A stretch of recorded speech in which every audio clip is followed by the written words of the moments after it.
આપણે જાણીશું આજે પાટણનો ઇતિહાસ।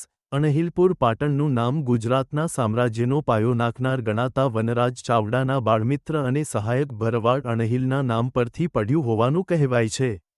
અનુશ્રુતિ પ્રમાણે વી. સં. 802 ઈસ 746 28 માર્ચના દિવસે અણહિલ ભરવાડે બતાવેલી જગાએ વનરાજ ચાવડાએ આ શહેરની સ્થાપના કરી હતી। પંચાસરના રાજા જયશિખરીનું કલ્યાણના રાજા ભૂવડને હાથે યુદ્ધમાં મૃત્યુ થયા પછી બાળ વનરાજને મામા સુરપાળ અને તેની માતા રાણી રૂપસુંદરીએ ઉછેર્યો।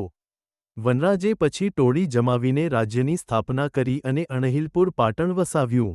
આ વનરાજ ચાવડાથી જ ગુજરાતના રજપૂતયુગના ઇતિહાસનો આરંભ થાય છે। આજે પણ મૂળ પંચાસરના દેવાલયમાંથી લવાયેલી પારસનાથ ભગવાનની મૂર્તિ પંચાસરા પારસનાથને નામે ઓળખાતા પાટણના દેરાસરમાં જોવા મળે છે।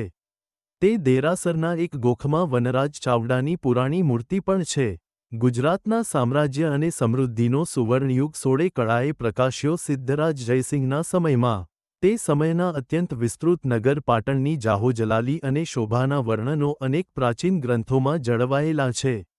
અલાઉદ્દીન ખિલજીએ પાટણ ભાંગ્યા પછી અહમદશાહે પાટનગર બદલ્યું અને સાબરમતીને તીરે અહમદાબાદ એટલે કે અમદાવાદ વસાવ્યું ને પાટણના મહત્વ અને જાહોજલાલીનો અસ્ત થયો।